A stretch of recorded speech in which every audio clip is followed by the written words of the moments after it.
meet me at the corner of Russell and Albina, just about a block from Mississippi Avenue. I'll take you to a house where they hang carpets on the wall, and if we go there on a Sunday, there's a song I'll take you through.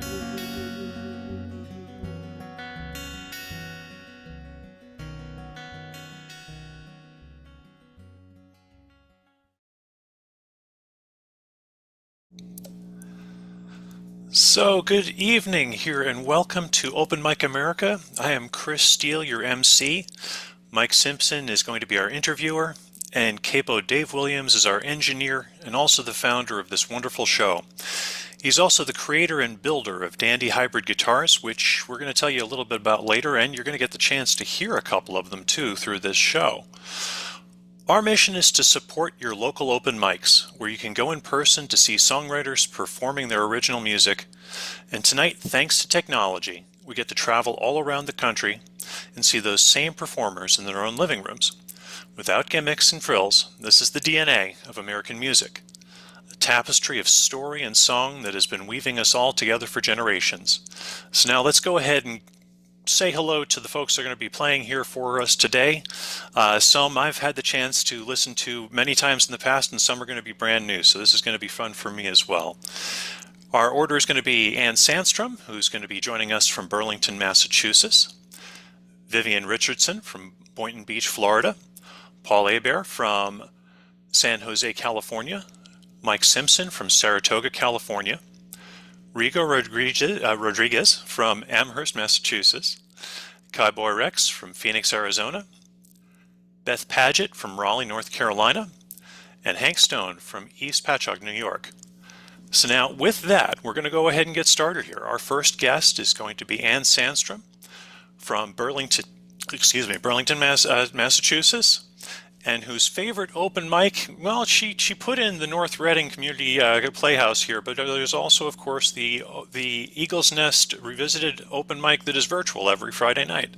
So with that, Ann, over to you. Thanks, Chris. For once, I follow you, usually on Friday afternoons. The last thing I say, stay tuned for Chris Steele. But you get to do it, turn around this time. So I have a couple of songs that are appropriate for the season. It's December now, so I don't think it's too early. This is called Another Silent Night.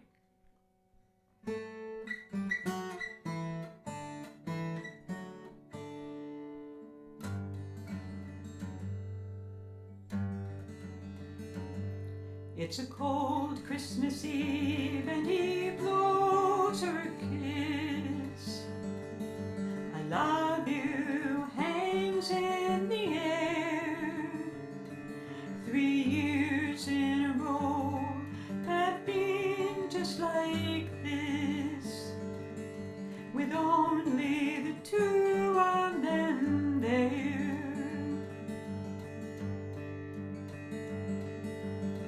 Silent night with a storm in sight. The whole world seems so serene. Holy night full of souls in flight. Christmas is just like a dream.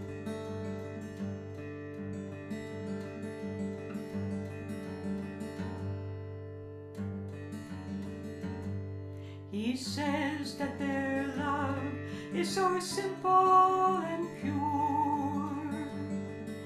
He says this night's just for them. He swears his devotion to her will endure. Theirs is a love without end. Silent night with a storm in sight. The whole world seems so serene. Holy night full of souls in flight.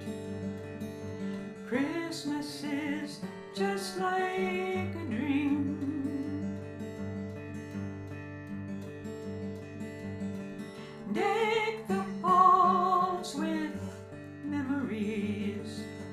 Hold them close this Christmas Eve.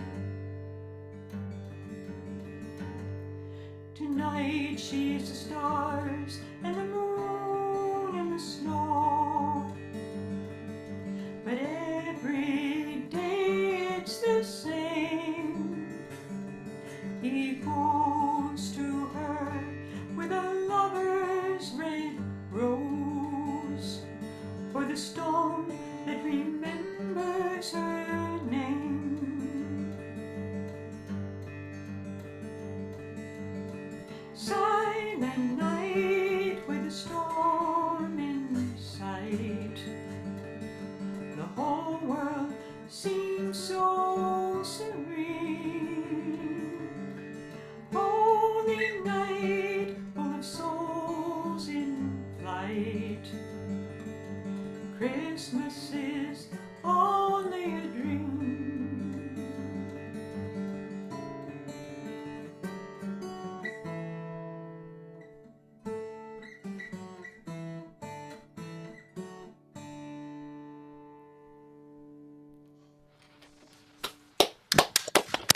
Just beautiful.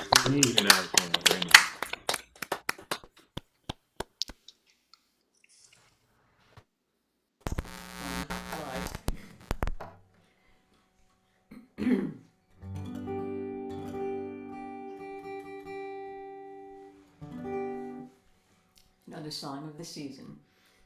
And I wrote this as a non-denominational, non-religious holiday song. So whether you celebrate solstice or Christmas or Hanukkah or even or Kwanzaa, I think this might fit the bill.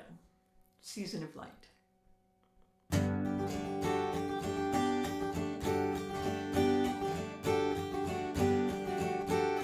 These are the dark days, the silent and stark days. These are the cold days covered in snow.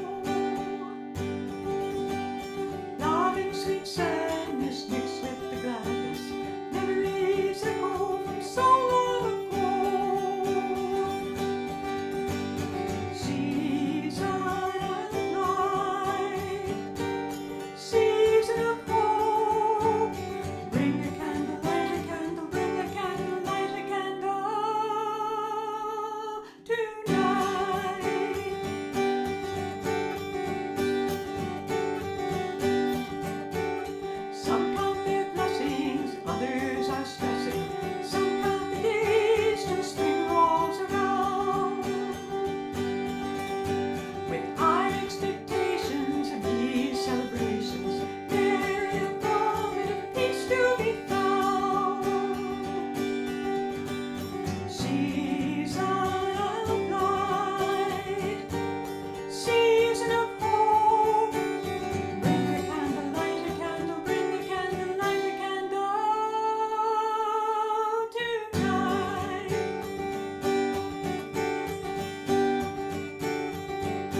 Nice.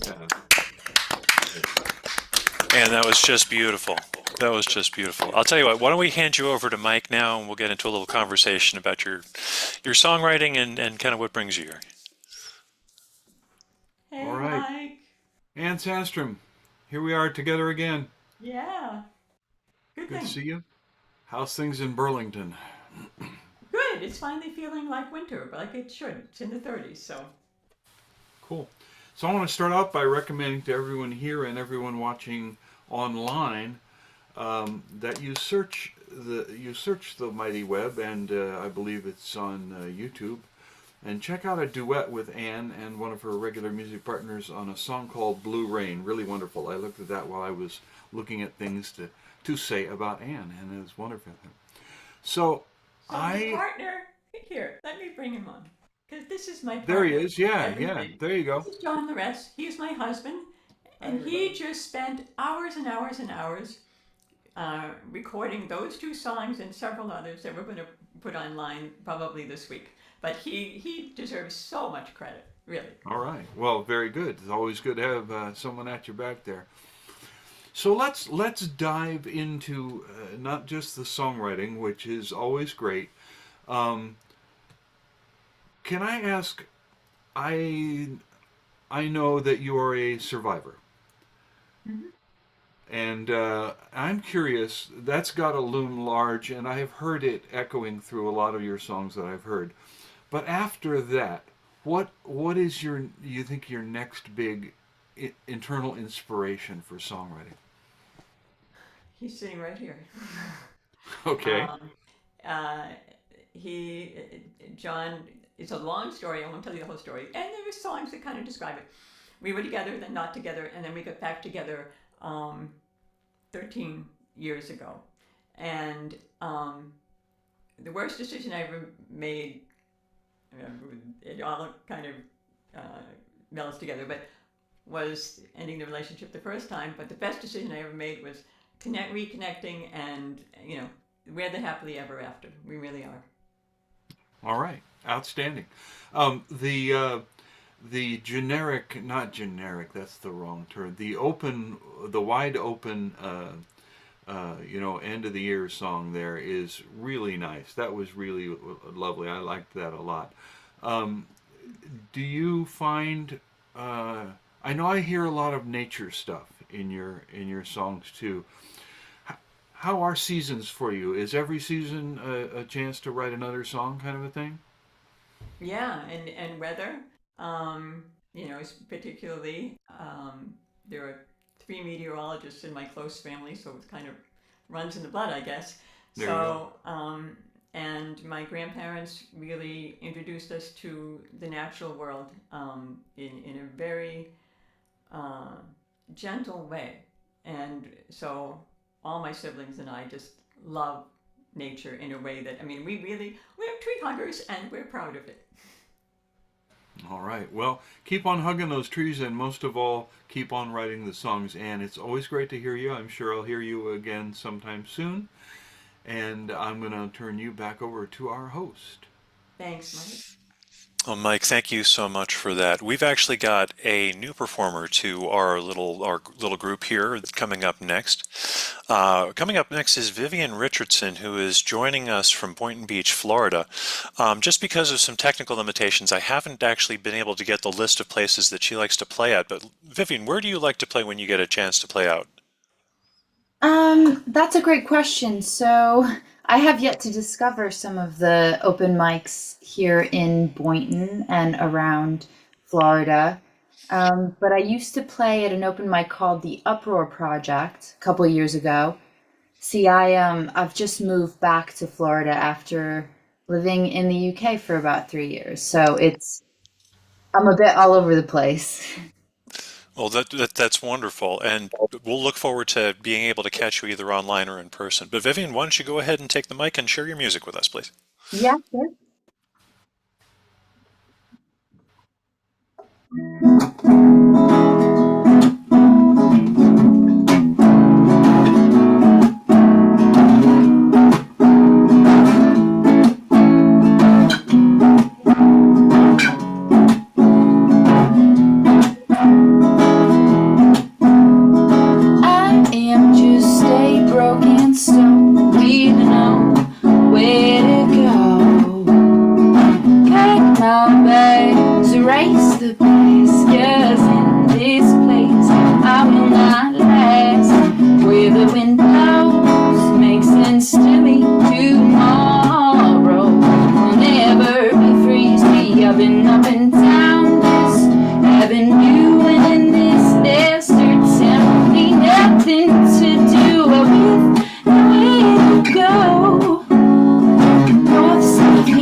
Beautiful. That's got some motion to it. There you go. Thank you. Thank you. And I've got one more for you. This one's called Adieu to You. Hope you guys like it.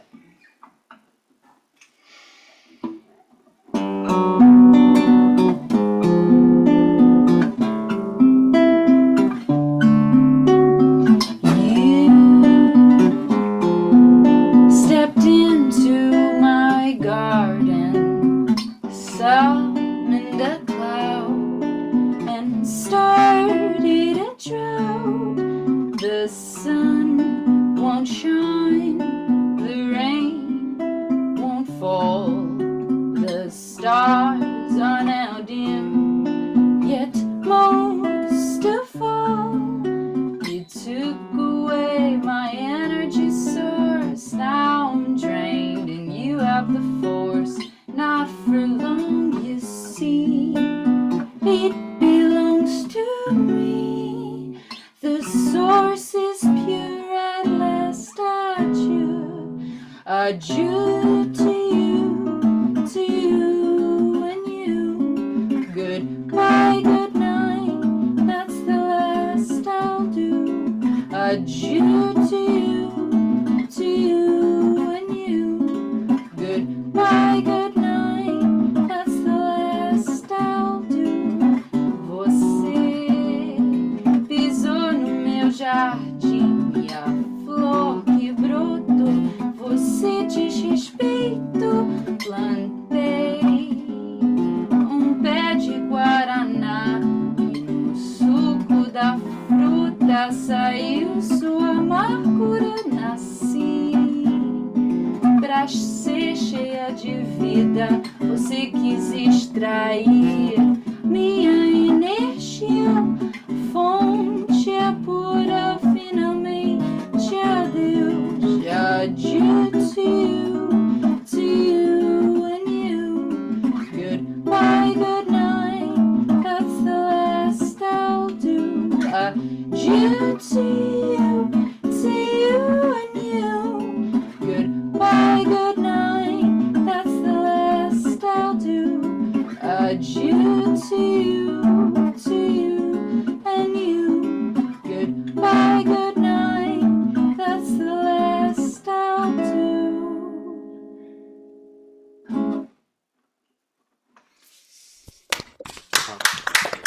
Very nice indeed. See, you're there on a beach, and we're all sitting in, well, some of us are sitting in 30 degrees. So with that, I'm going to hand you over to Mike, and he's going to get into this a little bit more, okay? All right. So let me first say, welcome home. It's your first Thank time on you. Open Mic America, so welcome to our little club. All right, so born in Brazil? No, actually, my mother's from Brazil. Oh, okay. So I grew up speaking Portuguese and I grew up bilingual, speaking English and Portuguese. So Okay, so I should have said I when I saw you to say hello, you know. And then so Brazil, Florida, Brazilian background, and then England, and then back to Florida. So how does this world traveler thing affect your songwriting? well, I think it helps a lot because I'm inspired a lot by like American folk and Brazilian samba, obviously, as you could tell. So yeah, it really does inspire me, like my background, because I'm half American, half Brazilian, and so and being in the UK, I actually wrote that last song in the UK, because there was a lot of cultural influences there, but yeah, it's a huge influence. All right. So who's number one? Gilberto, Jobim, or Tonino Horta? Oh, that's difficult. Wow, that's really difficult to say. Maybe I'll have to say João Gilberto. Gilberto? Yeah, a lot of times I think people outside of Brazil automatically go with Jobim, but Gilberto is the bomb. I like him too. Yeah, he's the man. So how long have you been songwriting? So I've been songwriting since I started playing the guitar actually when I was 17. And I'm 31 now, so I'm not very good at math. What is that, 14 years? Yep, pretty Yeah, small. Yep. yeah. All right. And what's the number one thing that will spark a song for you? Spark a songwriting song.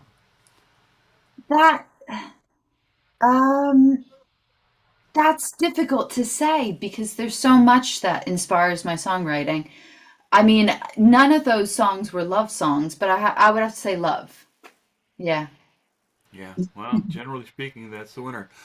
Well, thank you very much for coming and joining us here. I feel fairly certain that I'll see you here again, and please do come back. It was a joy to have you. I'm gonna Having turn me. you turn you back over to our host, Chris. Obrigado, Vivian. Thank you so much for that. And now we're going to move back across the coasts again here and have Paul Hebert join us from San Jose, California. And Paul, where is Buddy's Pub? You were saying that you've been playing at a little bit. Well, Buddy's Pub, I used to play all the time at an open mic nearby at Hub's Cafe, but that closed. And happily, this place, Buddy's Pub, opened up across the parking lot. And all the folks from Hubs just migrated over there, and they've been a wonderful home. So Well, let's see. And that's, if you knew the area, then I could give you street address, but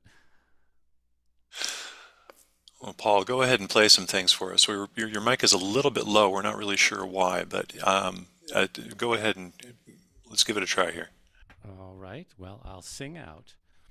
This first song is called Nature Mother, and it just kind of all came at once. It's one of those songs, so I'll be darned if I know everything that it's trying to say to me.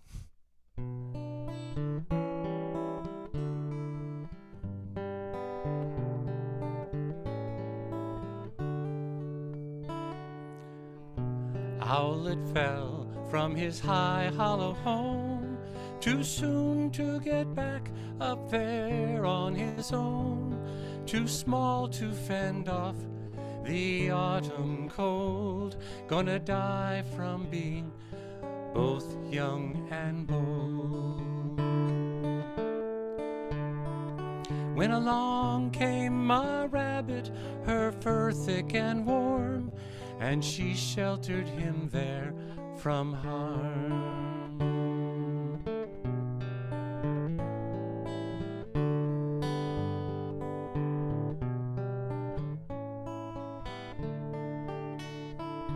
Ma Rabbit was kind, but also no fool.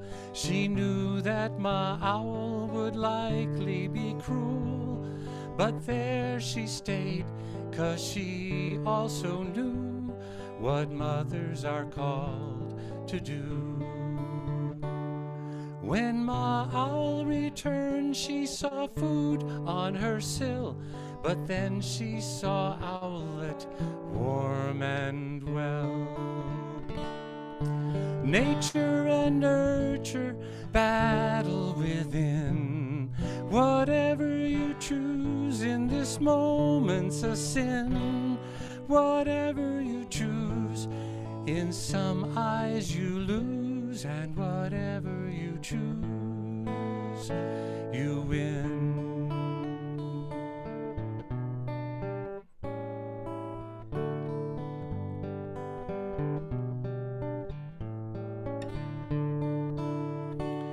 Then along came a fox on her nightly round, all of them poised, none made a sound. All stomachs twitching, all hearts crunched tight, all eyes taking in an unthinkable sight. None quite sure what must happen next, all feeling urgings strangely complex. Nature and nurture battle within. Whatever you choose, in this moment's a sin. Whatever you choose, in some eyes you lose, and whatever you choose, you win.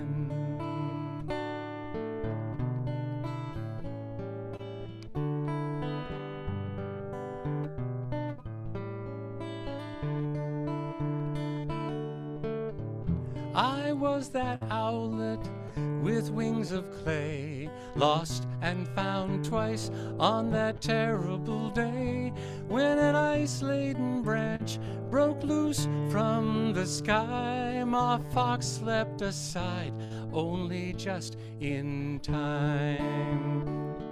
My rabbit dashed in a flash to her den. My owl fetched me up to the nest, and then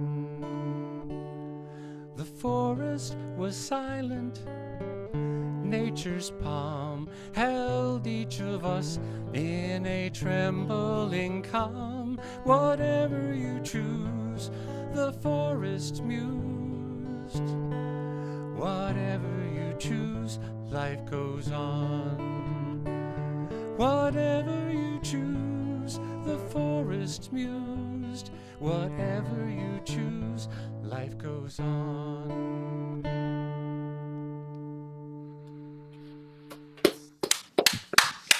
That's wonderful, Paul. Just wonderful.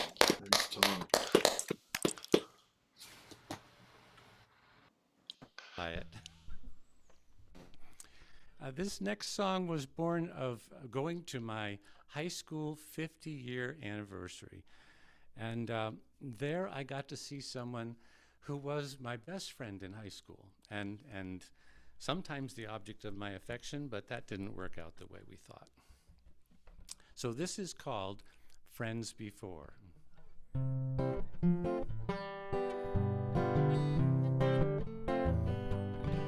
We were the best of friends at 17. Yours was my second home. If you weren't there when I stopped by, I'd visit your folks on my own. And we went together to the prom, hung out at Singing Beach. While both of us can see that moon, we are never out of reach. Oh, it was like a dream, my time with you. Were we twins from different shores? You had a way of seeing me no one ever had before. It could have been some other lifetime, and you know I could have swore.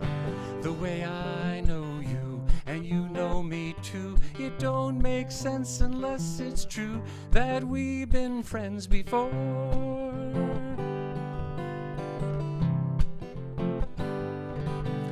Well, I went south and you went north into the great wide world. We each chose our helping roles and danced as life unfurled. At 24 I got married, and soon a family grew. You also found a partner, so it goes and dreams go too. Oh, it was like a dream, my time with you. Were we twins from different shores? You had a way of seeing me no one ever had before. It could have been some other lifetime, and you know I could have swore. The way I know you and you know me too, it don't make sense unless it's true that we've been friends before.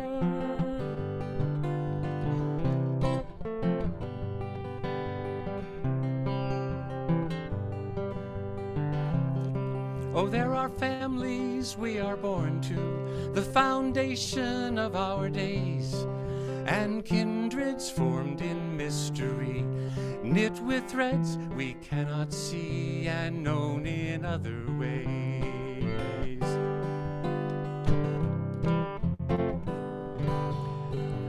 50 years now come and gone, we gathered for a meal. We turned the dream o'er in our hearts, a mystery unrevealed. Yet again we said farewell, glad for what we knew. This dream we share is always there, whatever we may do. Oh, it was like a dream, my time with you. Were we twins from different shores? You had a way of seeing me no one ever had before. It could have been some other lifetime, and you know I could have swore. The way I know you and you know me too, it don't make sense unless it's true that we've been friends before. Our friends before. Yeah, we've been friends before.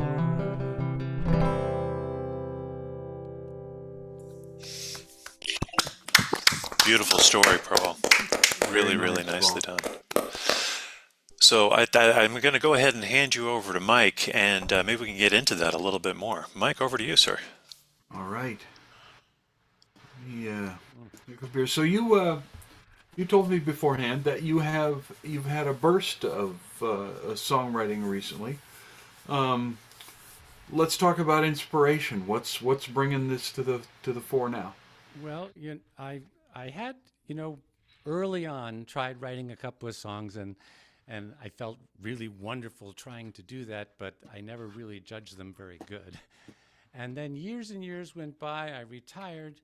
I attended a workshop on songwriting, and at the end of the workshop, one of the other participants said, would anyone else like to keep using this particular process? And it was a process where you started with a prompt, and then you did some free writing, and then you put it to some form, whether that was a letter or a story or whatever. And then finally you say, okay, let me see if I can make a song out of it. And it worked so well for us. The five of us have been doing this now for 4 years running almost every week. And it's not that we produce something, each of us every week, that's a full song, but we produce a piece, and that keeps us going. So there's this structure that really helped me begin to feel like a songwriter myself. And then the inspirations,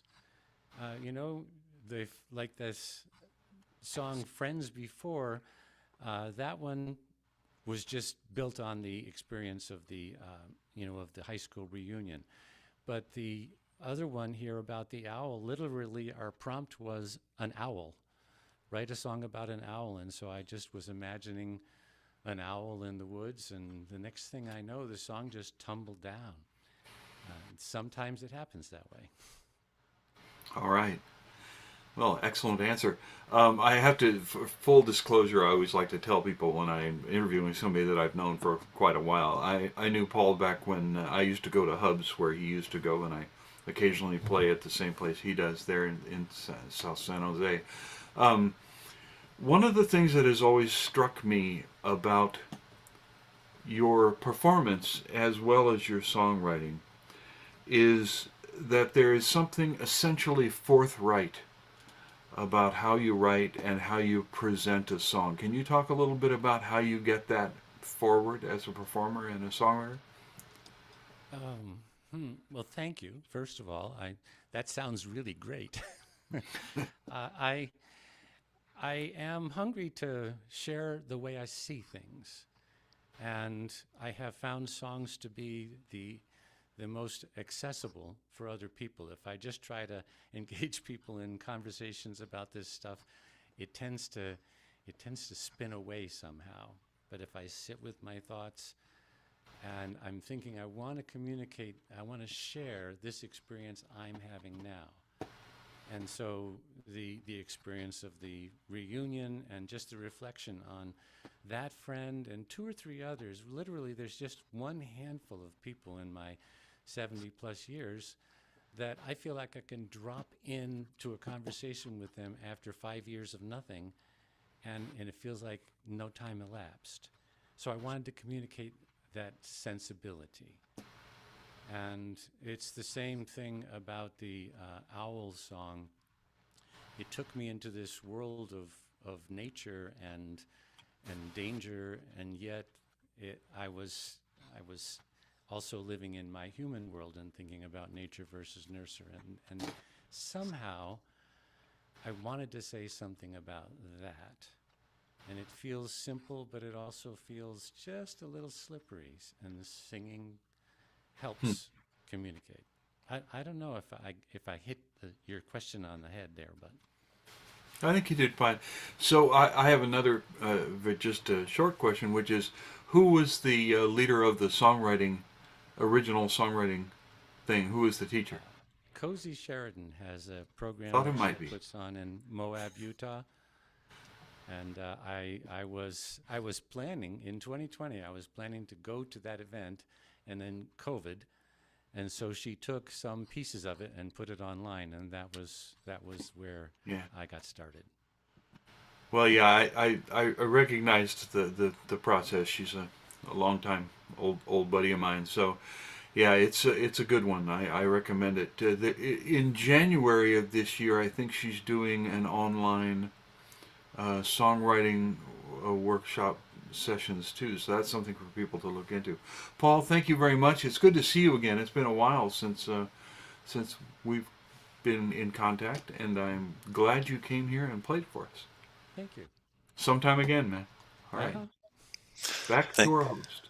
Thank you, Paul, and thank you, Mike. I'm actually going to kill just a minute here because, as it happens, our next performer needs a chance to go ahead and switch gears.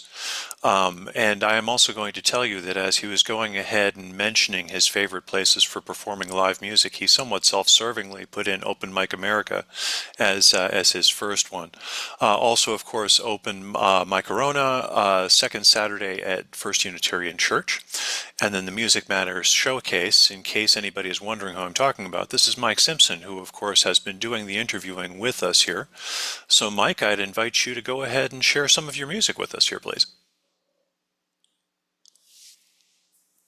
You're on mute, sir. I'm unmuted there, and here we go. So, I believe that I'm still within the legal range of autumn, so I can go ahead and do this song.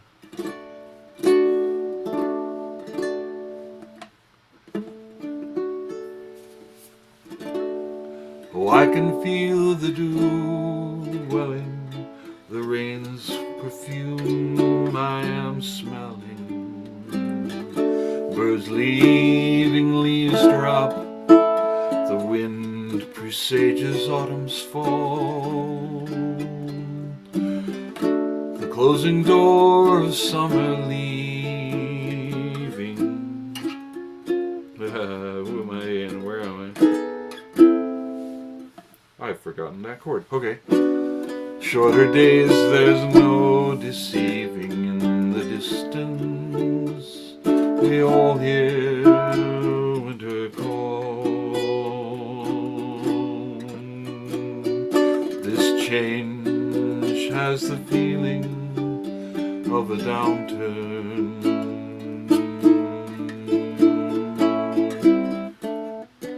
Orchard workers make their piles and then burn, sending smoke both sweet and bitter from summer's now discarded litter. The geese sweep overhead and go.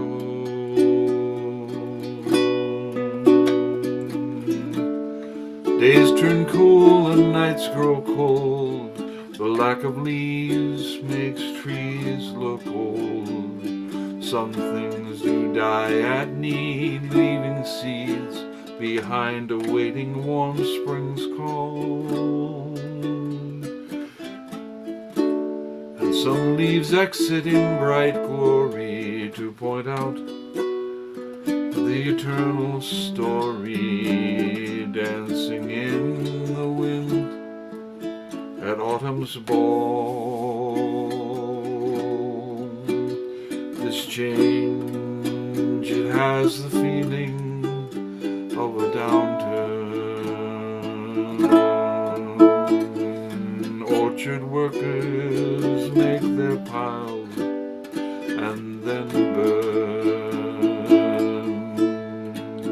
sending smoke both sweet and bitter from summer's now discarded litter.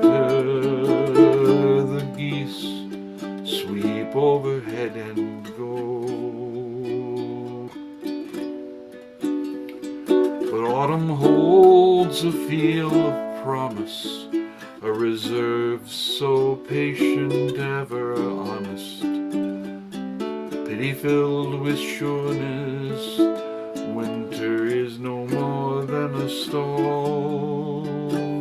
These slowed and altered passions are no more than a change in fashion, a pause, a check, and not a final fall. This change moves out firmly downward. The clouds gather gray, the light burns low,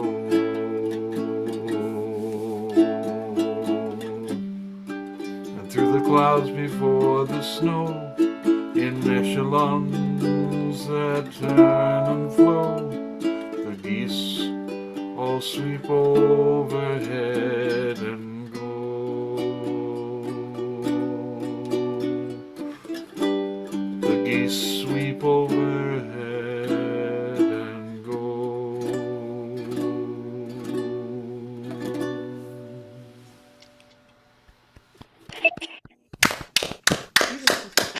Really beautiful, Mike. Really beautiful. Well, thank you. A little clumsy. That's a fairly new instrument to me. I've had ukuleles before, but they've always been the big ones, the baritones. So my jumbo hands on the smaller neck present a certain amount of challenge. All right. You've heard of the Dandy hybrid guitar, I know. We've mentioned it previously. I'm going to mention it now by playing one. At this open mic, there are two kinds of songs that are accepted, allowed, if you will. First are songs that one has written oneself, as in the last song for me. But the other kind of song is a song that's written from 1925 and before, so that it's in the absolute public domain, and there are no restrictions on it, and no one can, sue poor Dave, that kind of thing. And this is a song of that type, written in about 1923, published in late 1923, early 1924, and it was made popular by Bessie Smith. Hey Bessie, it's Christmas here. Here, here, hooray for Christmas. Christmas comes but once a year, and to me it brings good cheer, and to everyone who likes wine and beer. Happy New Year is after that, and happy I'll be, that is a fact. That's why I like to hear folks that say that Christmas is here. Christmas bells will ring real soon, and even in the afternoon there'll be no chimes that ring at the Christmas ball. Everyone must watch their step, or they will lose their rep. Everybody full of bear at the Christmas ball.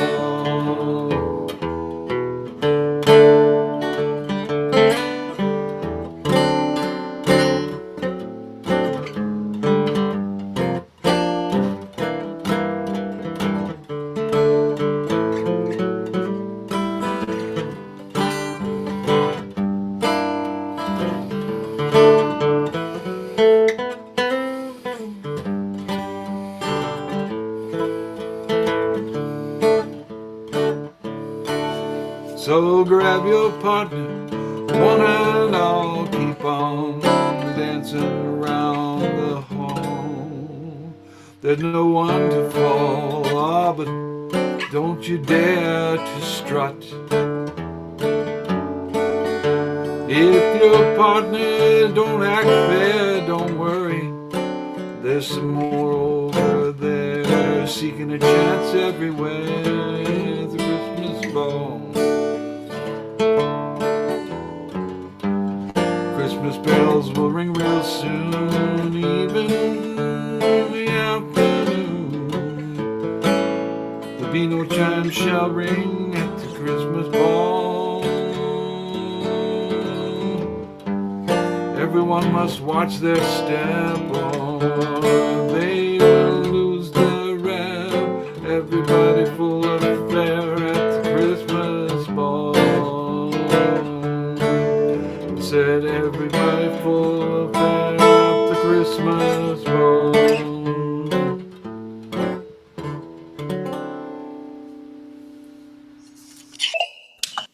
Yeah. Mike, that was fantastic. I've never heard that before. Yeah. Hey, you don't hear that one a lot. There's one line in there that needs a little explanation, where I it was says going to that wonder. no chimes at the Christmas ball. That means that there's no. They've turned off the grandfather clock so that it won't chime the time, so you won't know that it's midnight and you have to go home. Right? So you can basically ignore curfew. Yes, understood. Yeah, that would be it. Mike, thank you so much for that.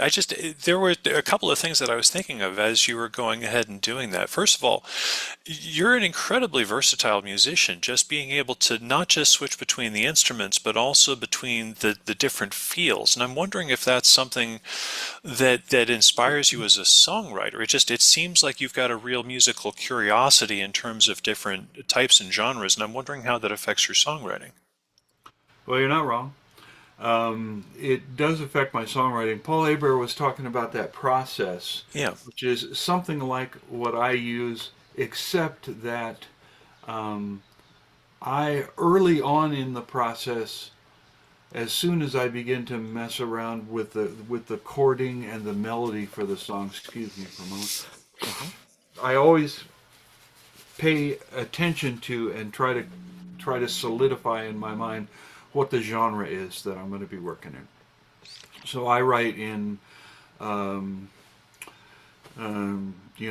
nova and fado and jazz and folk and blues and the different kinds of things that I like. I'm fairly fearless about taking on something, but I do it. Then I do a lot when I get the genre. Then I start to look for who else is doing something like I'm thinking of in the genre, and I do a lot of listening. That's one of the steps I add into that process. Anyway.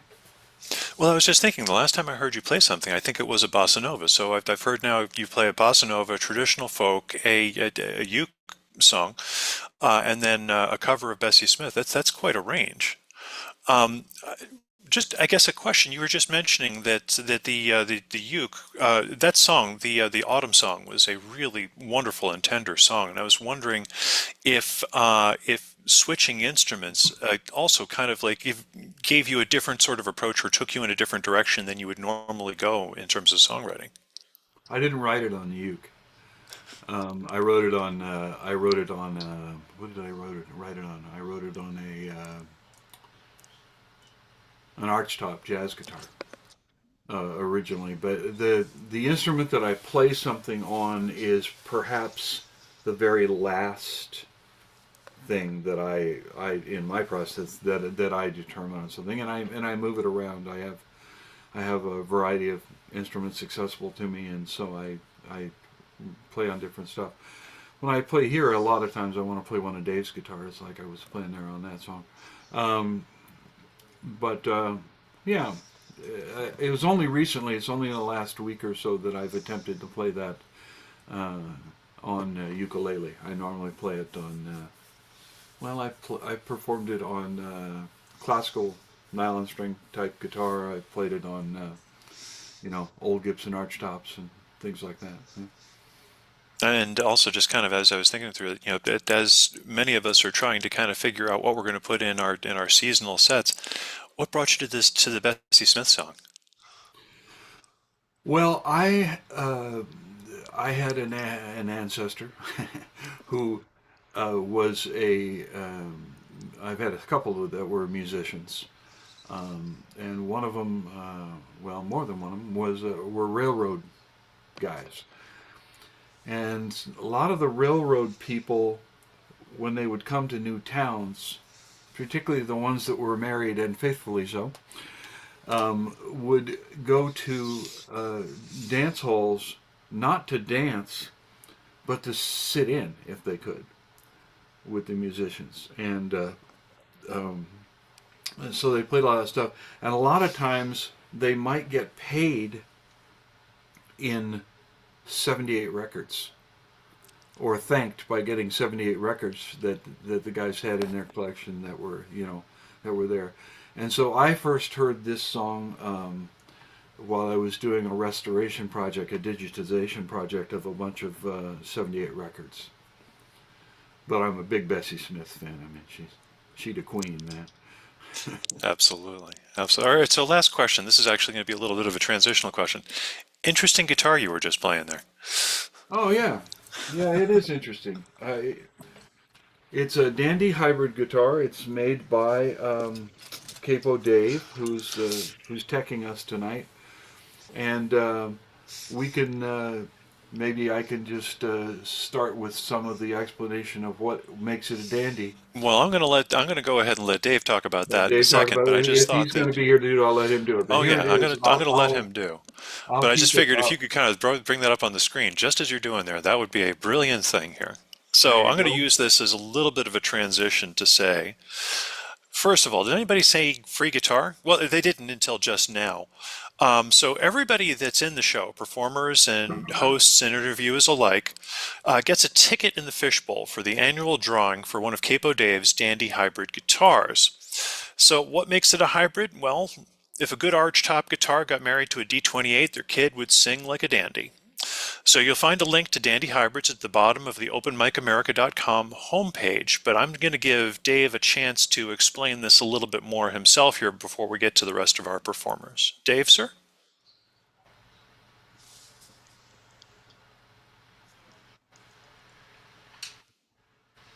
If you can figure out how to spotlight him on his own self here. You've got to go ahead and unmute. Okay. Thanks, Chris. Yeah, this is, we call it a hybrid guitar. What makes it a hybrid guitar? At a glance, it looks like a flat top guitar, but it's different than a flat top guitar in four ways, very important ways. The first way is the top itself of this guitar.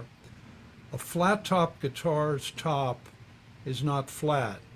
It's in an arch with a radius of about 30 to 35 feet. A very, it's almost flat, but not quite. These guitars have a high dome raised at a 16-foot radius. The bracing forces it into a dome that's double the height of a flat top's top. And the body itself is sculpted on a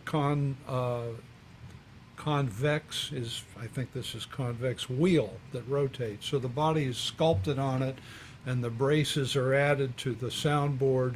And so the result is, if you put a straight edge across this, it's almost a quarter of an inch of a dome across the guitar itself. That's number one. Number two is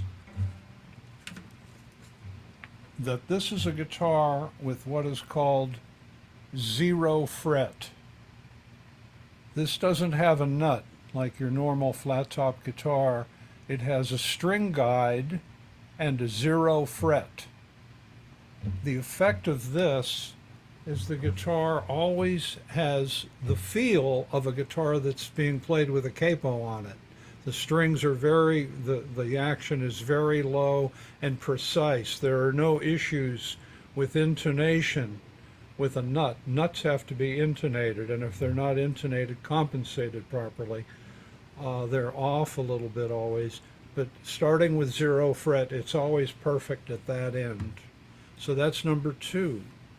Number three is that this is a guitar with a floating bridge, and it's made of ebony, and it's sculpted, and this is the big thing about this guitar, and it's what got me started building these guitars, is I noticed that guitars with a floating bridge had a great deal of power.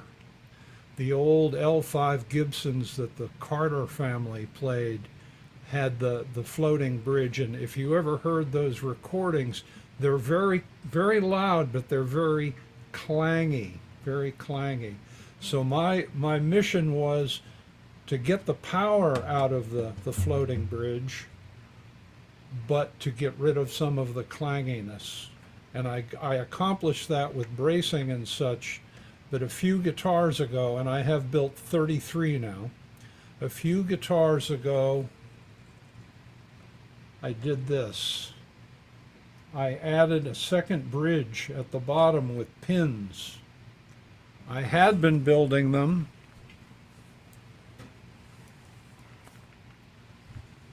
like this, with a tailpiece. As you're familiar, you've seen archtop guitars like this, and Bet Paget is going to play her number 23 tonight that is built like this.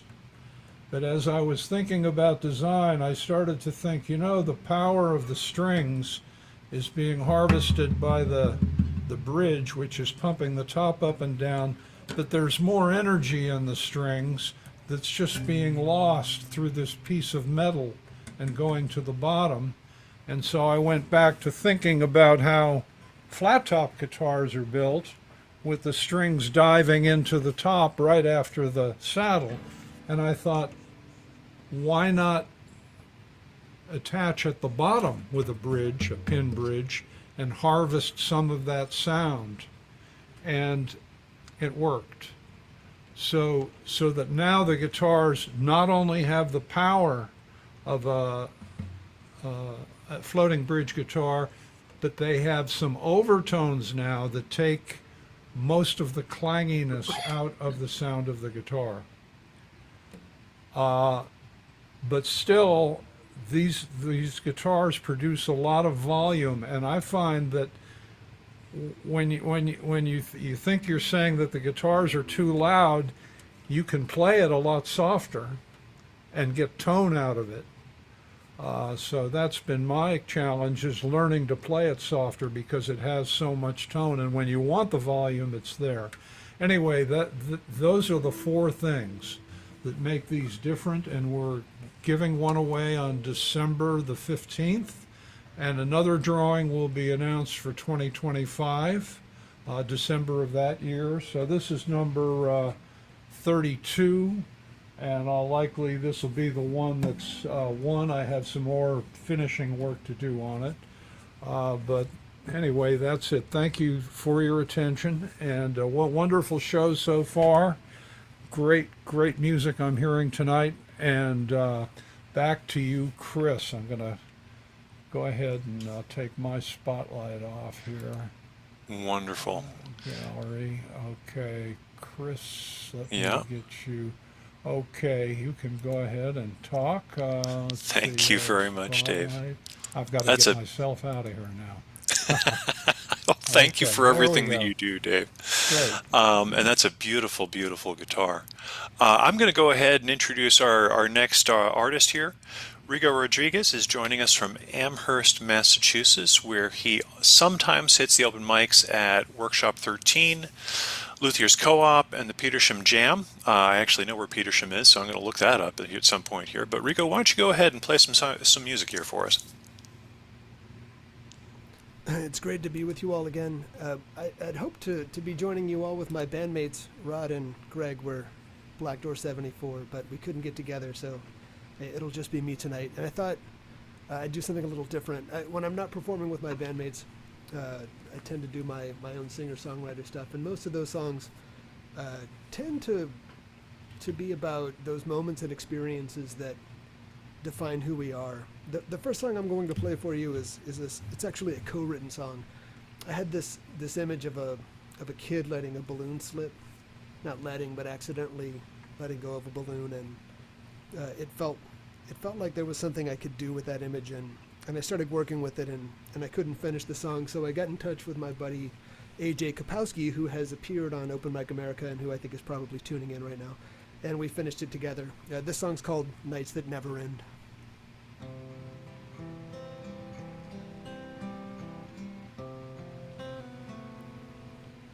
I was 17 with a Griffey swing, and she was dreaming of the big screen, reaching for the stars and learning about love. Summer nights went on forever in the bed of my old truck. Some nights that never end, we choose the path to take. Some nights that never end, they choose the path for us. And some nights that never end, bury dreams in a mistake. Some nights that never end, raise new dreams from the dust. They raise new dreams from the dust.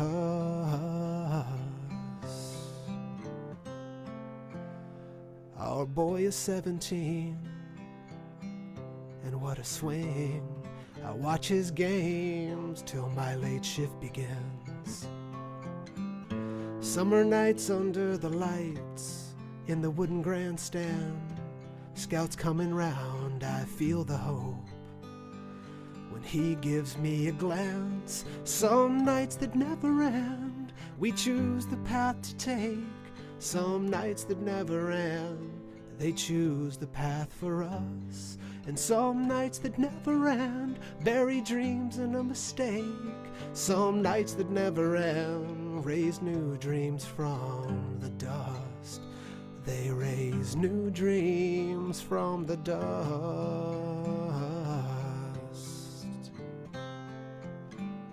Was it a blessing or a curse? Both, I suppose, that pink line on a strip. As my dreams floated away, I was like a kid who let a balloon slip. But now I work through the night so I can give a balloon to my kid. Some nights that never end, we choose the path to take. Some nights that never end, they choose the path for us. Some nights that never end, bury dreams in a mistake. Some nights that never end, raise new dreams from the dust. They raise new dreams from the dust.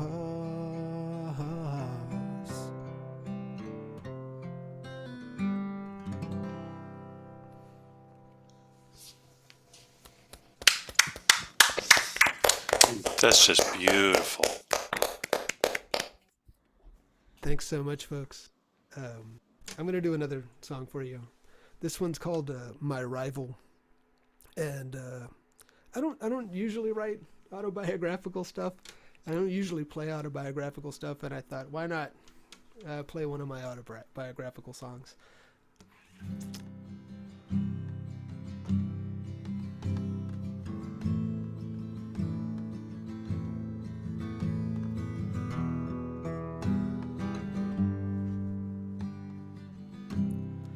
Had the same dreams, and you wanted all the girl and even pro ball. My teammate, I loved you, and man, oh man, I envied you too. The jealousy, it burned me through. But I never asked her, you did, and you practiced harder. The lesson was clear, you were better. And every time I fail, I think of you. When I pick myself up, I think of you then too.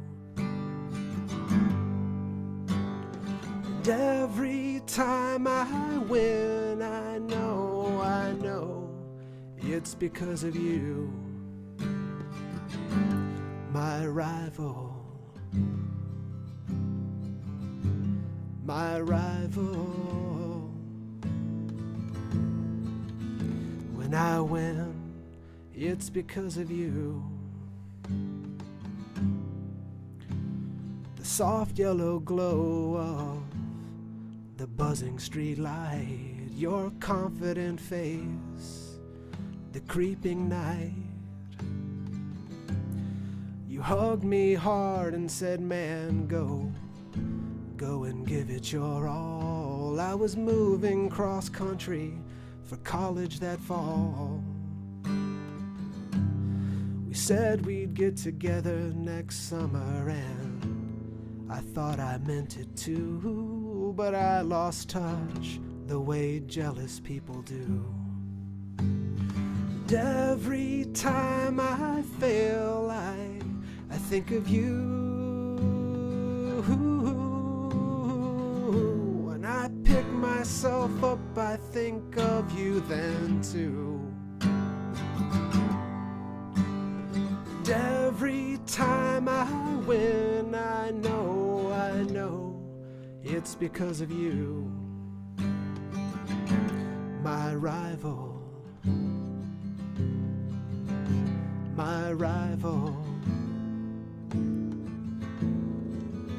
When I win, it's because of you. Get up early, I never slouch, and I never hesitate. Because of you, I found my way. And I wish I could show you I have everything that I could wish for. The love of my life, kids, man, did I soar.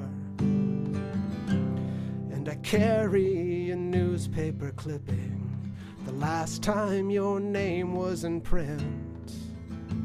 A drunk, a car accident when you were 22.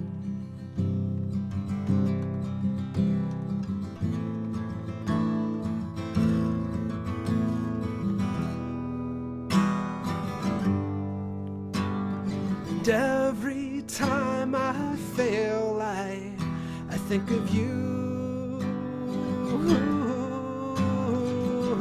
When I pick myself up, I think of you then too. And every time I win, I know that it's because of you, my rival.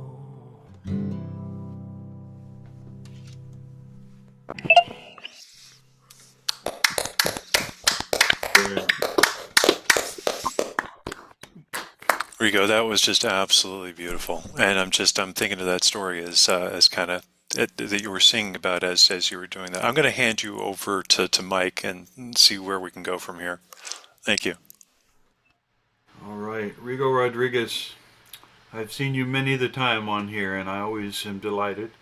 I guess the obvious but important question to have you talk about a little bit: how is it different in the songwriting process when you're aiming at or end up with a resultant that it's a band tune for Black Door 74, or it's one that's yours only? I tend to know right away when I start. I mean, I wait until I have a feeling or an image or something that I want to say when I'm going to write a song, and I tend to know pretty quickly whether I think it's worth taking to my bandmates or not. That project, it's got a theme, which is more directly political than some of the other stuff that I write. So with something that's largely about an emotion, like watching a balloon slip out of a kid's hand, and that, like, you can still see it floating away, and it's like a future that could have been that no longer will be. That doesn't really fit the theme of what the band does. So with something like that, it opens up different doors for me, because I'm not thinking necessarily about my desire to to use music to make statements about the disparity between where we are and where we ought to be. But it's different with art for me at least, and I'm always on the lookout for some kind of something that allows me to help other people have powerful emotional experiences. And but like I said, it's clear to me usually right away whether something's going to fit the Black Door 74 project or not. But I work with a lot of musicians too. There's a circle of people we're friends with, the Rod and Greg. I mean, who we sometimes collaborate with on other things that are just different from the band's project. And I just love music. So frankly, any opportunity to write stuff that feels meaningful, I'm all in. And if I probably don't remember correctly, but if I do, are you a professor still, or? No, not any longer. Okay. I said goodbye to academia. Okay. All right. But you're still an intellectual, obviously. How do you process the building of a song? Is there anything that always comes first for you? Are you a lyric guy? Are you a... No, I mean, sometimes it's the music first, sometimes it's the lyrics first. The songs that I feel like I write that are the most in line with the kind of artist I want to be, I tend to have some idea first, something that I want to say. It isn't necessarily an idea, it might be a feeling, or it might be an image that tells rather than, that shows rather than just tells. But no, songs come to me in all kinds of ways. And I think I talked once before on this show about writing a short story, and a song emerged in the process of writing the story, Right. because there was a musician in the story. And when, for me at least, when I'm writing fiction, it's almost like I'm channeling, it's almost like I become the characters in a kind of way, because I'm trying to inhabit what their experience would be like. And so, songs just come to me in all kinds of different ways, but the ones that I feel like are the best I tend to have some kind of goal in mind, rather than, if you do songwriting long enough, you can just sit down and write a song, right? You can just start strumming and write a song. But the ones that I feel like I come back to the most, and that other people tell me make them feel something, are the ones where I had something in mind before I set out to do it. And those are the ones that I try to spend the most time on. And everybody's different, but some of the songs I write, like the one that I played that I wrote with AJ, we worked on that for a few months. And I've had songs that took years to finish before I was finally really satisfied with where they were at. All right. Well, Rigo, good to see you again, man. I really liked both songs, different as they were. I liked them both, and it's great to hear you playing acoustically and alone. I hope to see Black Door 74 back, but I hope to see you back like this again too. It's wonderful. Hey, thanks so much, Mike. Thanks for doing what you do. Oh yeah, likewise. All right, back to you, Chris. Oh, thanks so much, Mike, and thank you again, Rigo. And we're going to switch back across a couple of time zones here again. Cowboy Rex is going to be joining us next here from Phoenix, Arizona, playing at the Arizona Live Music Cooperative Open Mic, and then also he hosts various Zoom virtual open mics, including the Cowboy Open Mic, as well as Rex Bunkhouse Music on Saturdays. Sir, go ahead, you're all set. Looking forward to this.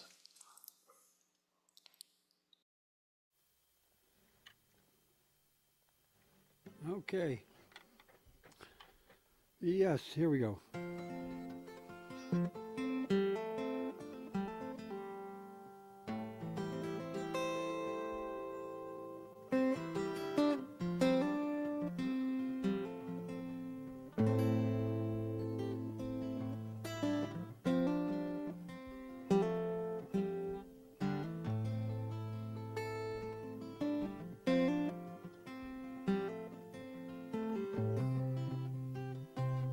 Can you stay with me? Can you sit with me a while? I could use some conversation. I could use some company. I would love some conversation. I would love some company.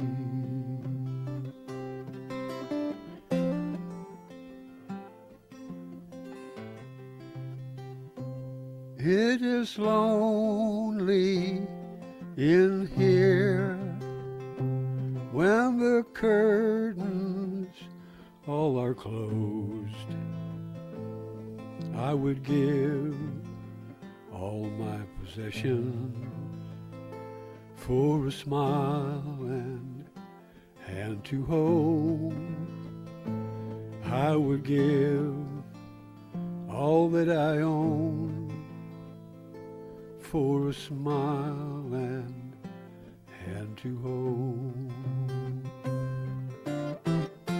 I have no words of wisdom, no great knowledge to impart, just the ache, hunger, and the yearning, and the aching of my heart.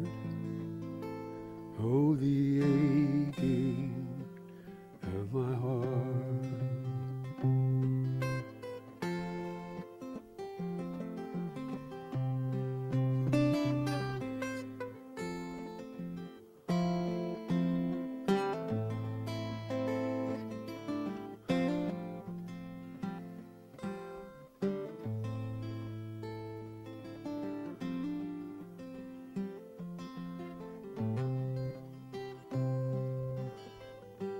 And when you go away, as I know you can, perhaps you'll remember me just the way I am, just the way I am.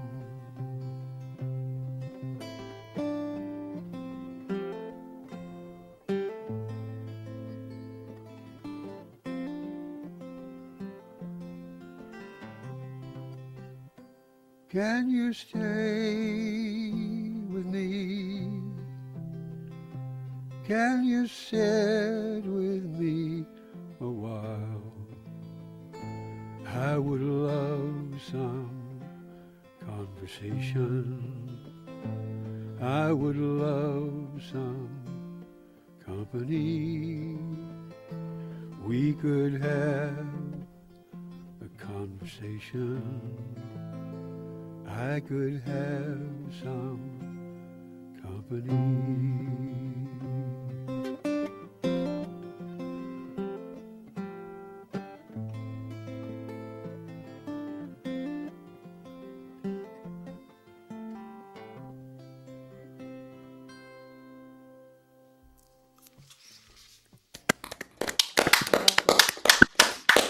Just lovely. Just absolutely lovely.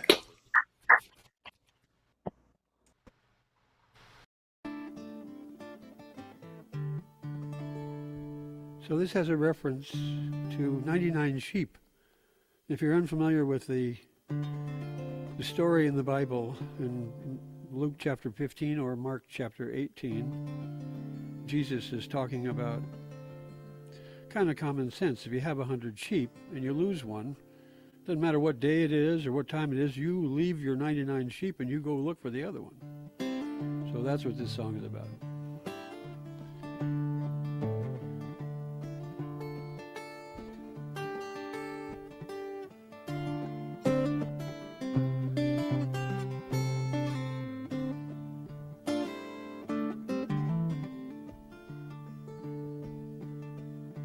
Walking down the road one night, just trying to catch a ride. Somewhere, anywhere but here, not a tail light in sight. A sudden storm came, rolling in, wind and raining all around. In a lightning flash, I saw a man as he stepped out of the clouds.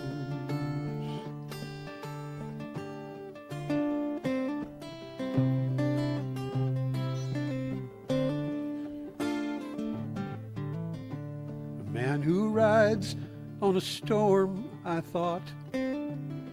Probably no point to run away. The thunder seemed to become his voice, and this is what I heard it say.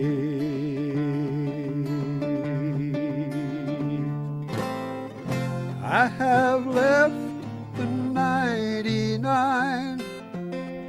I seek the one that has been lost.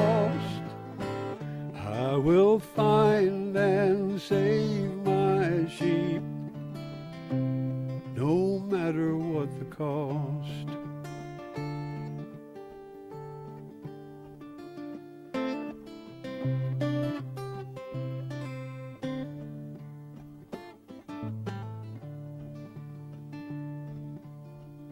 No lost sheep out here, I said. Been here all night and I should know.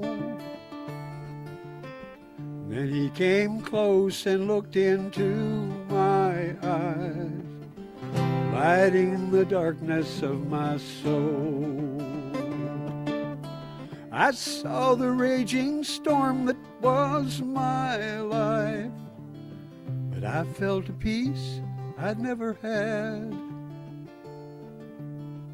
When he came close, reaching out to me, I saw the nail scars in his hand.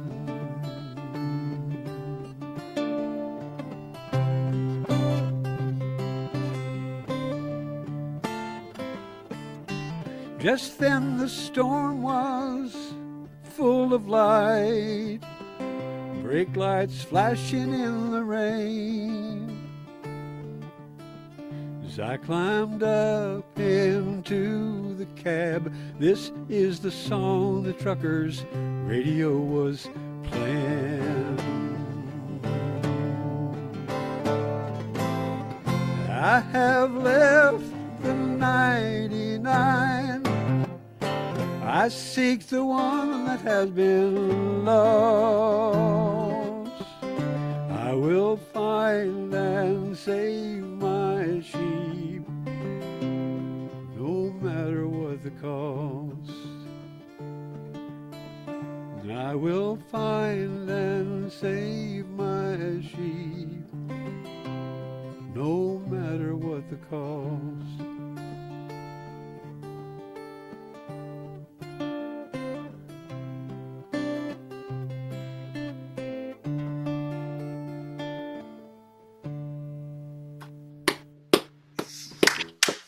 Thank you, guys. God, boy, that was fantastic. That was just Thank you. beautiful. Well, thank you so much for that. I'm going to pass you over here to Mike Simpson, who's going to ask you a little bit about your music. Okay. Cowboy Rex, Yeah, how you good to doing, see man? buddy? Yeah, likewise. Good to Great see to you. be here. Yeah, I'll gush a little bit more about your songwriting in a minute, but I just want to say I do adore your setting that you're playing and everything thanks. from the various things, and I love that kachina that you have there. That's very nice. Is that Dine? Is it Yeah, it's Navajo? Navajo. Uh-huh. Yeah, yeah. And Cool. it's called Morning Spirit. Morning Spirit. Yeah, outstanding. All right. You do a lot of stuff for the musical community, and that's one of the things I want to point out. And then kind of slide back to it. I know I heard someone speaking on NPR a little while ago, and they were talking about the open mic world and virtual open mics having come along, and whether that's a good thing or a bad thing, you know. But they mentioned your Arizona Live Music Cooperative. What does that entail? And Well, we started about 4 years ago. As soon as the CDC said you could get together again, my friend Glenn Gardner and I got together and we started a live local open mic, and so we've been going we're into our fourth year now, and it's a great opportunity for people who wouldn't normally, most open mics are in a bar, or some kind of a setting like that, and this is not. So it's a place where people can really hear and appreciate one another, and that's our goal, is to provide a place like that for people. And I get to play there too, so. yeah, well, they're lucky to have you. So you are probably not going to necessarily agree with me on this because I think you're a fairly humble dude, but you are quite a fabulous finger stylist. Oh, thanks. You play clean, you play smooth, you play beautiful, beautiful tone. What are you playing on there? What kind of guitar was that? Oh, it's a Yamaha 12 string from the mid 90s. Mid 90s, yeah, cool. Sounds very, very good. It's not a big deal, but as far as the guitar world goes, but it belonged to my friend Jane Murdoch, and she willed it to me when she died, and I've played no other guitar since I got it from her. So Yeah, well, that's a nice, both sad and nice story there. When you are writing songs, uh it's clear to me that there's something a little cinematic, like a screen roll that goes by. Your songs tend toward the story song type thing, and that you have a little bit of a film that's going by inside your head. Am I wrong about that, or am I no, right about no, that's true. I try to describe what I see in my Yeah. yeah, that's And true. and you're very faithful to one of the big important rules of songwriting, and that is to show rather than tell. You do that. You have that Uh-huh. painterly thing that you do on that very nicely on that. Do you have any particular thought of that as you write? Do you go back and edit something and say, no, I told that I want Oh to show yeah. that? Oh yeah. I do. I yeah, I don't like to preach. I like to say things without saying it. And um, if I have an idea to get across, it's because it's something that I have to get out. Mostly it's a feeling that I have. Like the first song that I did, as I have suffered real serious loneliness in my life, and and I know how that feels, and I know what the cure is, and so that's what that song got born from. Yeah, How and a beautiful how I song it felt. was too. And your 99 Sheep is one of my favorites of yours. It's Oh, thanks. and for a number of reasons, but for one, I suspect that we are co-religionists, um, and I like that retelling of the parable. That's very accessible. It really gets to the heart of the feeling of that. Well, I have, as I often say, but in your case, I have truly no question, and I will see you back here again, and I will be eager to do that. Thank you very much for playing for us, and thank you for the music that you write. Thank you for having me. It's an honor to be Oh yeah, amongst such great musicians. I don't know. You are one of them. All right, back to Chris here. Thank you very much, Mike. And it's wonderful to hear about that, and a fond hello to Glenn when you see him next as well. We're going to switch things up here again. We're going to be handing off now to Bet Paget in Raleigh, North Carolina. And Bet can very often be found at the Unitarian Universalist Fellowship of Raleigh Coffee House and the Virtual Folk Project Monday Night Song Circle. Bet, go ahead and take it away. Well, usually when when I play here, I'm playing very serious songs. So I thought I would change things up and sing a song that I wrote in 1989. It's the answer to that age-old question that everybody is dying to know, and that is, why do dogs sniff each other's tails? So,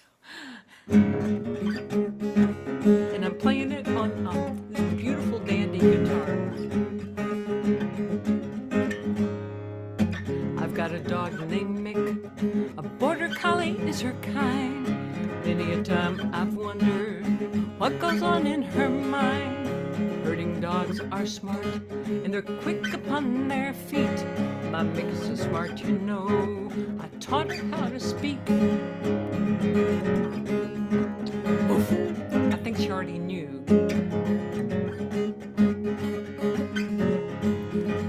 My Mick, she likes to run, she'll chase frisbee all day long. She'll stay close by my side. If a squirrel comes by, she's gone. Dogs come by to talk, and they greet us with their nose. There are things I don't understand. I'll ask Mick because she'll know. Like, why do dogs chase kitty cats and bark at the man who brings the mail?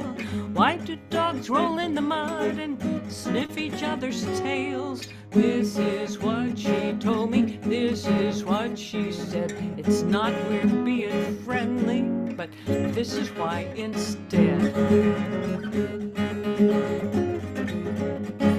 At the Canine Bar in town, the Pooch's Disco Lounge, all the dogs have come to dance and check out the other hounds.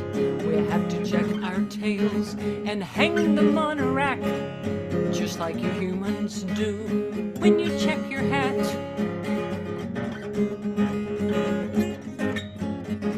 Well, the Barkaritas were good, and we danced the poodle romp. We howled the chorus in time as we did the hydrant stomp. But fire broke out in the bar, we had to leave real fast. We grabbed the first tail on the rack and stuck it on our backs. Some lost in confusion, some lost in the fire. The tail I have is not mine, but someone else's attire. So if you see a dog and he's sniffing to no avail, forgive him for this act, he's just trying to find his tail.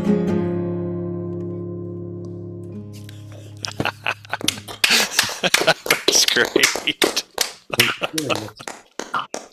Isn't that silly? So last time I played here, I got into a discussion with Mike Simpson about this particular song, and so I thought I would sing it tonight. It is not a traditional song, but it has become a tradition to sing this song New Year's Eve.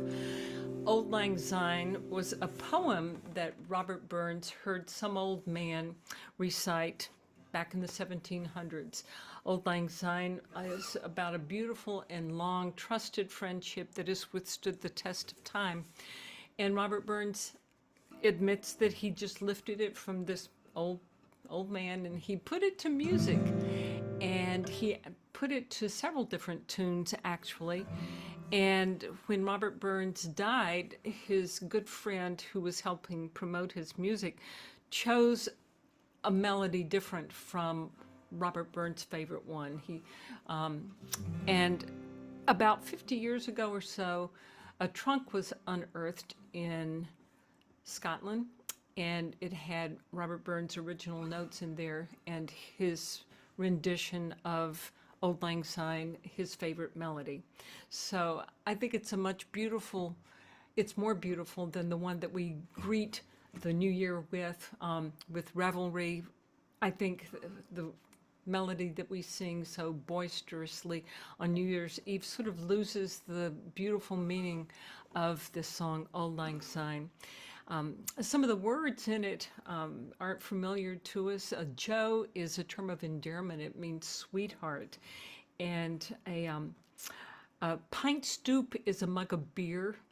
Braes are hills, gowans are daisies. Twa means together. Money means many. And when he speaks of the seas between us braid hay roared, he's talking about we have withstood the test of time. Things have gotten rough between us, but our friendship endured. And a right good willy wot is a good stiff drink. So this is Robert Burns' favorite rendition, his favorite melody of Auld Lang Syne. Should old acquaintance be forgot, never brought to mind, should old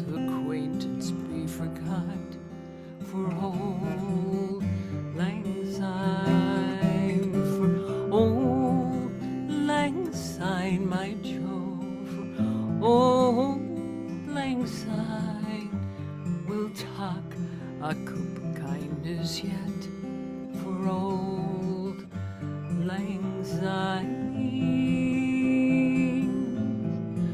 Surely you'll be your pint stoop, surely I'll be mine. We'll talk a cup of kindness yet for old lang syne. We twa hae roon about the braes and put the gowans fine, but we've wandered mony weary foot sin old lang syne. For old lang syne, my Jo, for old lang syne, we'll talk a cup of kindness yet for old lang syne.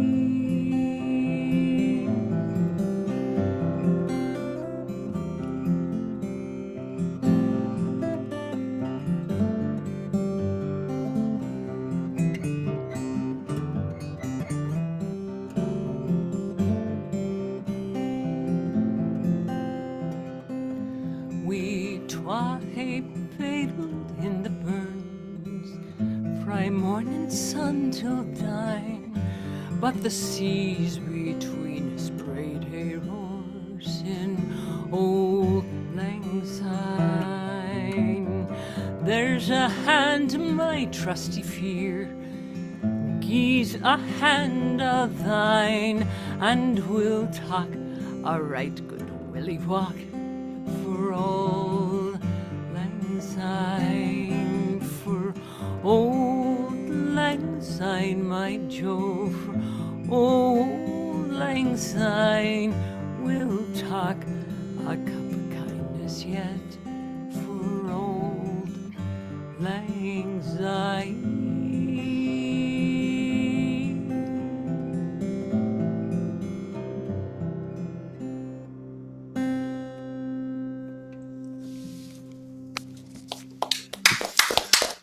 Bet that was just absolutely beautiful. Thank you so much for sharing that with us. I'm going to go ahead and hand you over to Mike here, and we'll get into a little bit more of a conversation here.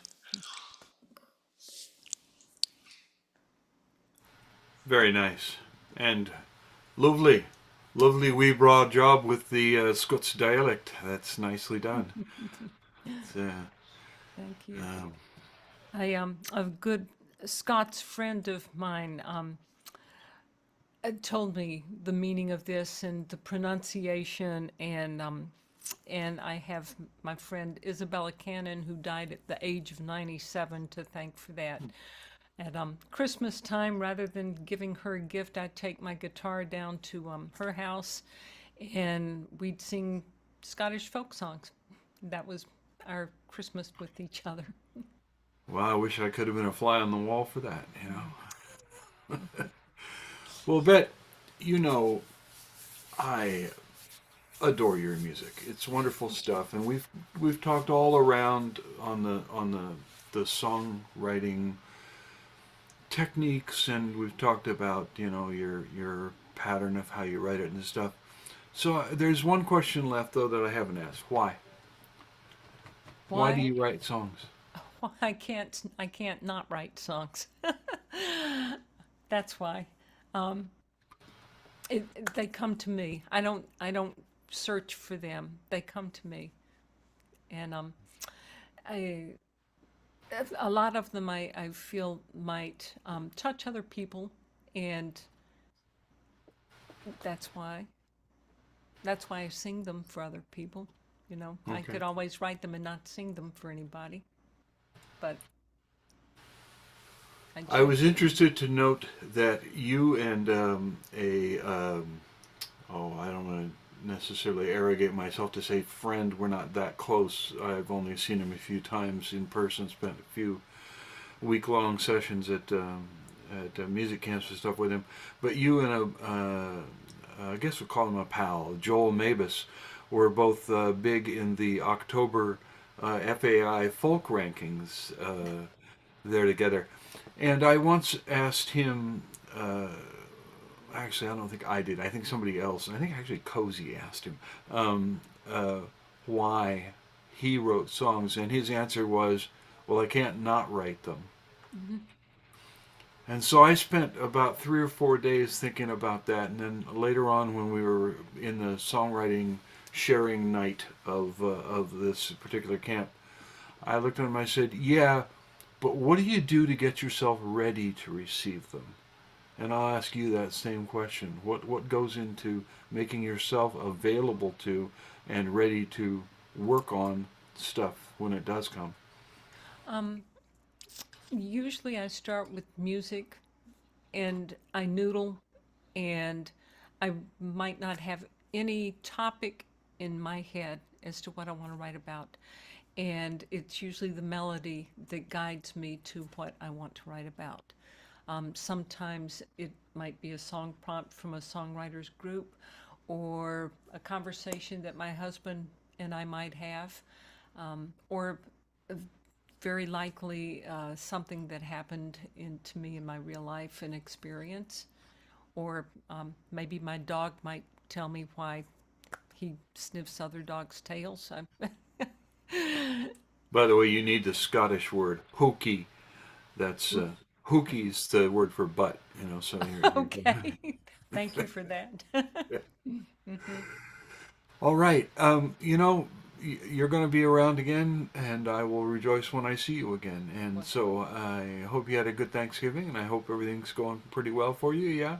It was good. It was very good. Thank you, and thank you, Mike, and thank you, Capo, Dave, and everybody who worked so hard to put Open Mic America on. Yeah, this is one of my favorite open mics as well.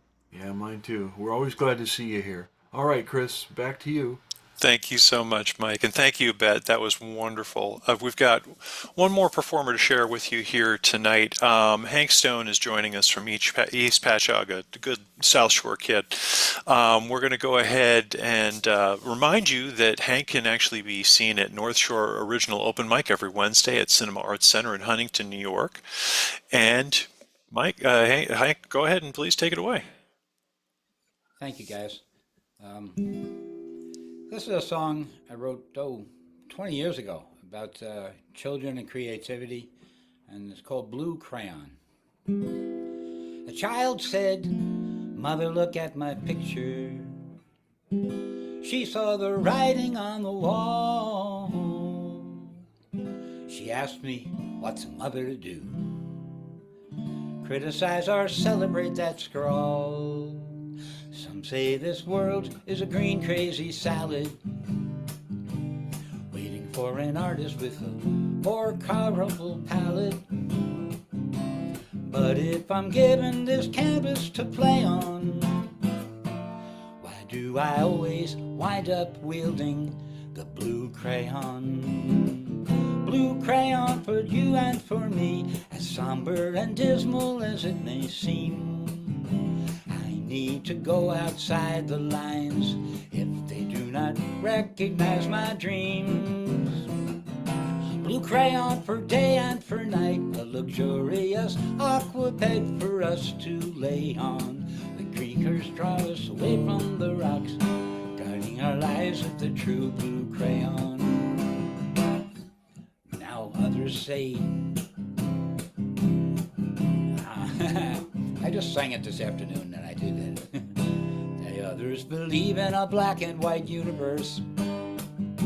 They say all I do makes it go from bad to worse. But if they pray for the souls that they prey on, they might find joy in the scrawls of blue crayon. Blue crayon for right or for wrong, this is the song of the dance of consciousness. And when the thing with feathers flies, it raises every color eyes. Blue crayon for heaven and hell, we might as well ask the spirit to let the light stay on. The keepers draw us away from the rocks, guiding our lives with a true blue crayon.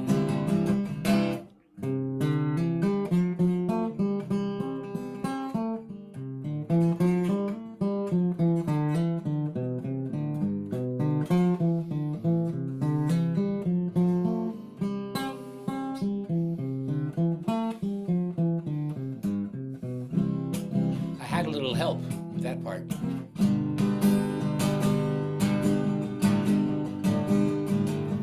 Now some say that wisdom is written upon the wall, but get on your knees 'cause the writers are not tall. And if you want to save it to read later, magnetize it to the refrigerator. Blue crayon in kitchen display, every day has the friends and family pass by, just like the museums with their glass, preserving the art as artists die. Blue crayon will never grow old, the fingers that hold it grow weak and release their grasp. Yes, we all wither and wrinkle and pass, with our last gasp we remember blue crayon.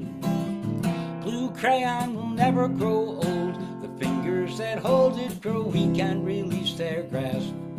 Yes, we all wither and wrinkle and pass, with our last glass we remember blue crayon.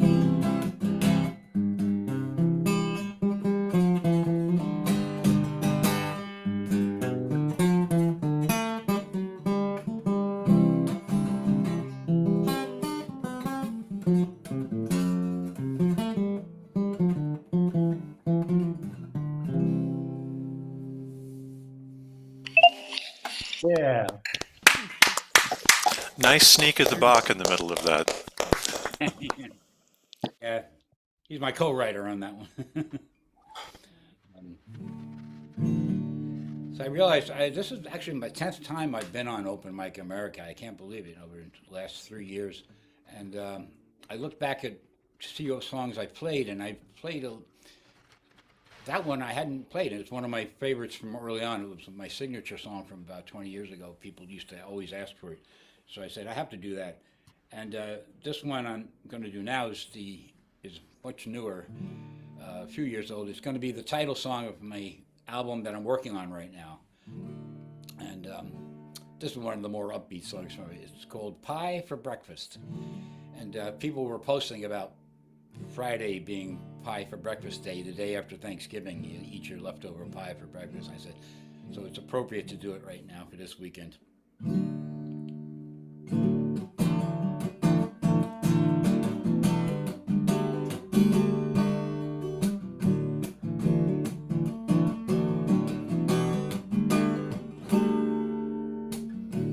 Kitchen table, husband and wife, plate and placemat, fork and knife,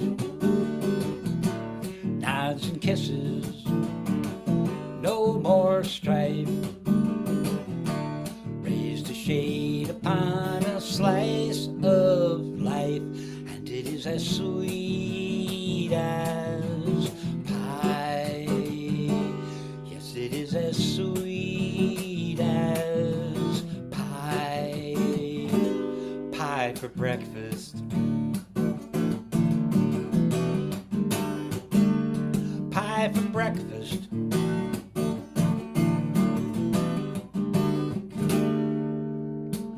On a prior evening, words don't come. Tears flow freely and they strike him dumb. Tender mercies, oh yeah, they need some.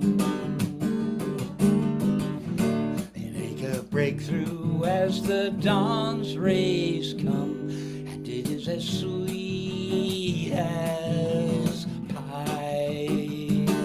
Yes, it is as sweet as pie. Pie for breakfast. Pie for breakfast.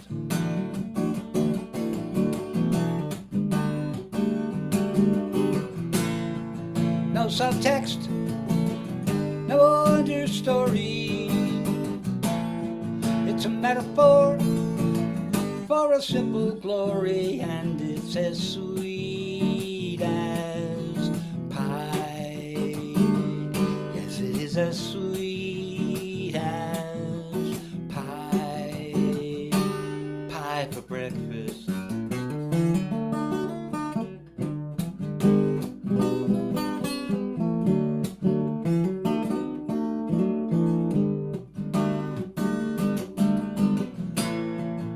that's uncertain is what they say.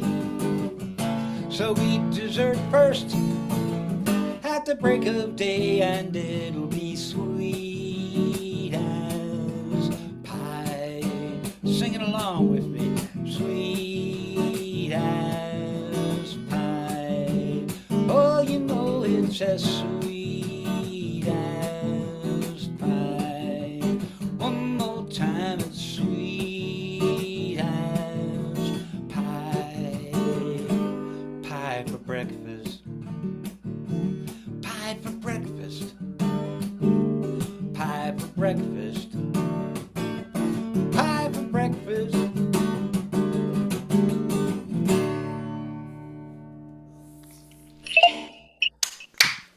Hi.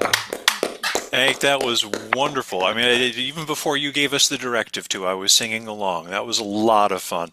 I'm going to hand you over to Mike, who's going to get into some questions with you, and then we'll see you in a little bit. Hank Stone. Gosh, it's been days since I've seen you. I saw Hank play recently on the Music Matters showcase. In fact, he played, I think, both of those songs. Yeah. Anyway. Maybe Yeah, one of something them. like that. Anyway, so why do you put yourself out there? Why do you write this stuff? Why do you share it with us? Well, I'll just echo what was said, that I can't not do it. Yeah, not do it. Okay. What do you like best about songwriting? What about the best about it? That I seem to be good at it, good enough that when I play for people, they enjoy it, you know. So that's my thing. I like to do something, make it interesting to myself. And I hope that someone else will find it interesting too, and they usually do. So, that's a win-win. Right? And, Yeah. What do you like least? what I like least about it? I don't think there's anything at least. No, I keep finding new things too, because we're in this a club we call 21 Club. We try to write 21 songs every year. My friend Ben Diamond started it in the second year of the pandemic. We meet online every couple of weeks, and he gives a prompt, and it's good for a lot of the beginners and people that haven't written a lot, because they're now forced to come up with, a lot of them said, I'll never be able to write 21 songs in a year, and they've done it. And me, I already probably wrote 30 or 40 a year, if not more, and so there's even more. So it's like, Wow. and one of the things that we're doing in the showcase in the class is that all of a sudden he said, this one is a required co-write. You have to write with someone else, and I had never done that before. And now find I'm enjoying it. So it's a new way to work. Like, it's not just working something on my own. I got an idea from someone else, and most of the time we're on the same page. And sometimes it doesn't quite work out, but you let it go. It's a new way of working. I'm enjoying it. Yeah. Well, I'm afraid that unlike Saturday Night Live, we don't have a jacket for you for your 10th time, But we do have high praise for your songwriting and really enjoy having you here and really enjoy your music. So we'll see you back here again pretty soon, I hope. I hope so. Chris I Steele. hope so. Thanks again, everybody. Well, thank you very, very much. And thank you, Mike. I wanted to go ahead and thank everybody that has been here with us here tonight. Ann Sandstrom, Vivian Richardson, Paul Hebert, Mike Simpson, Rigo Rodriguez, Cowboy Rex, Bet Paget, and Hank Stone. Thank you so much for sharing your art and your music with us here. I also really wanted to thank Mike Simpson, who has been handling the interviewer duties today. And of course, founder Capo Dave Williams, who's working tirelessly behind the scenes to make all of this possible. Please remember to check our website, openmicamerica.com, for links to the music of all OMA performers and find archives of all the shows. And if you like this show, spread the word. Don't keep it a secret. You can even download and print your own posters from the website, hang them somewhere where folks can see them. You can also get a t-shirt through openmicamerica.com. And of course, please check out and support your local and virtual open mics. We've listed the ones where our performers play under the local open mics tab on the website. And of course, particularly now, live music really needs your support. Now, we're always here the first and third Sundays of every month, so our next show will be Sunday, December 15th, and of course, as Capo Dave noted, there might be something a little bit special about that particular show.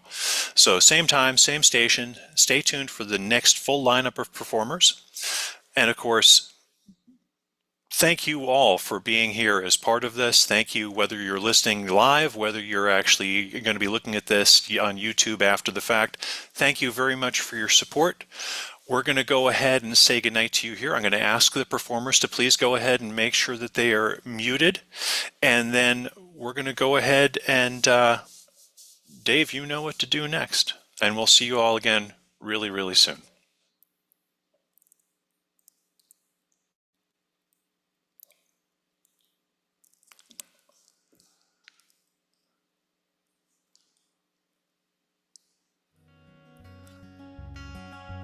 If you meet me at the corner of Russell and Albina, just about a block from Mississippi Avenue, I'll take you to a house where they hang carpets on the wall.